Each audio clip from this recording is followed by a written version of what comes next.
Hello and welcome to another Pipe of Pearl. Today's Pearl, we're going to be looking at a pupil exam, and in particular we're going to be looking at PERRLA as opposed to the old classic PEARLA.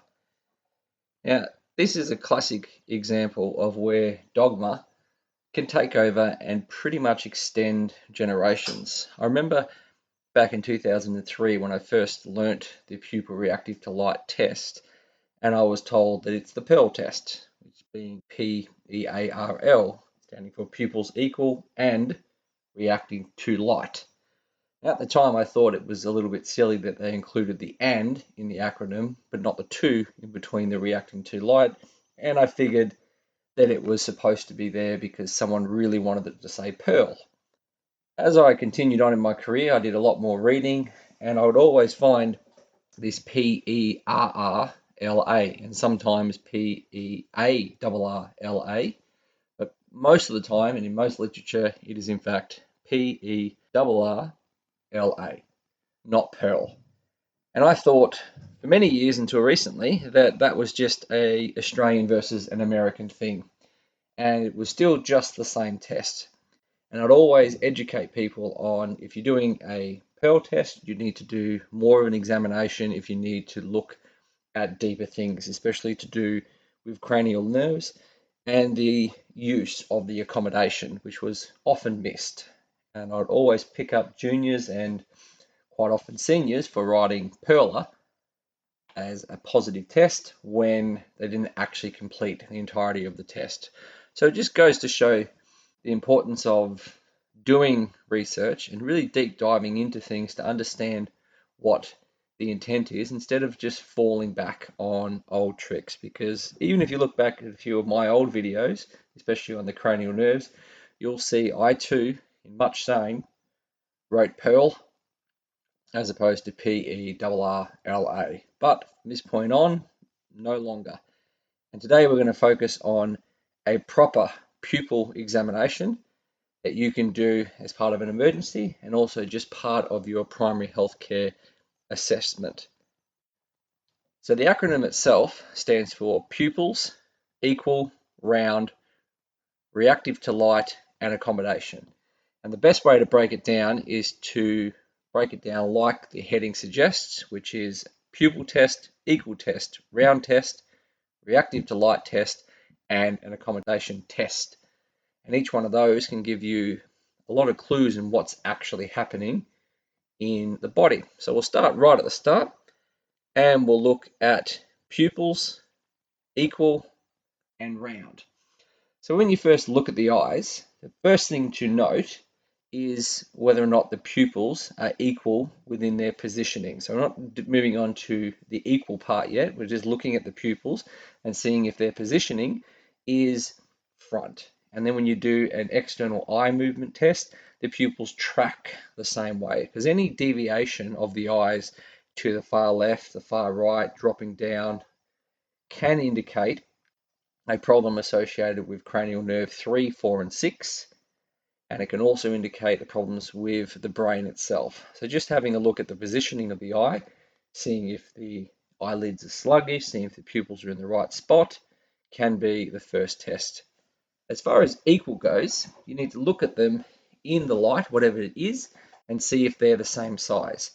Now, sometimes you can have a different size pupil, but the different size pupil that is genetic, nothing to worry about, is often less than 1 mil or 1 mil.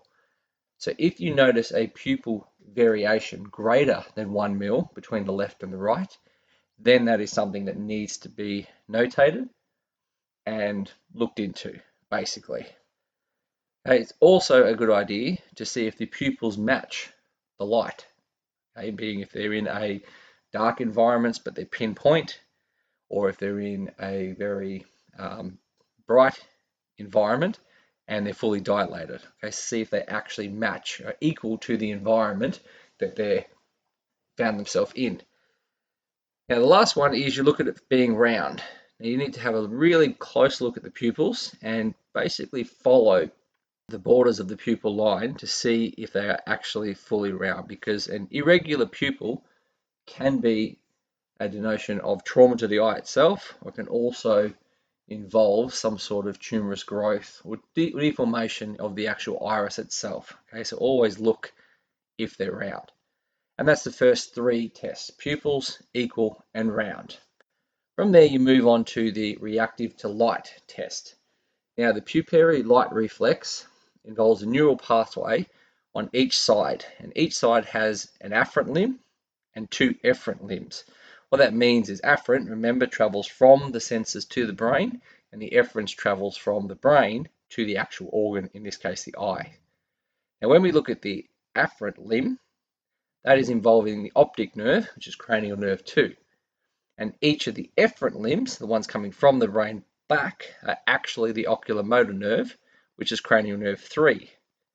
So the optic nerve will carry the message or the sensory input from the eye to the back of the brain, okay? And it crosses at the actual chasm itself, which you'll see in the middle, and it goes to the occipital region of the brain.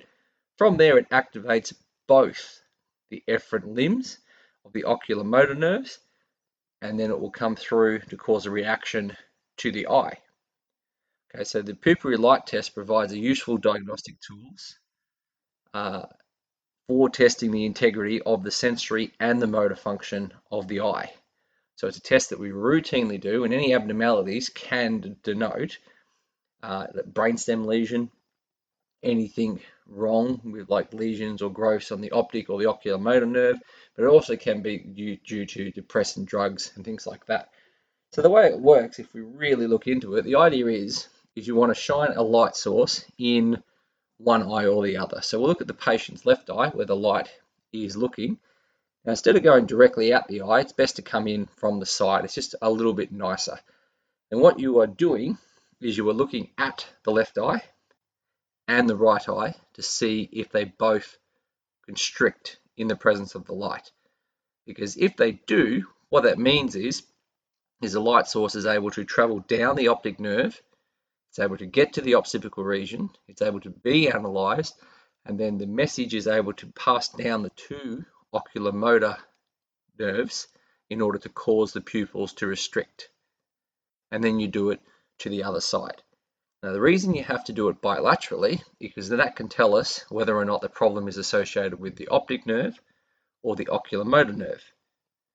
For example, if you shine a light in the left eye, as denoted in the picture, and none of the eyes constrict, then that generally leads to us thinking that the problem is in the optic nerve between the back of the eye and the actual chasm itself.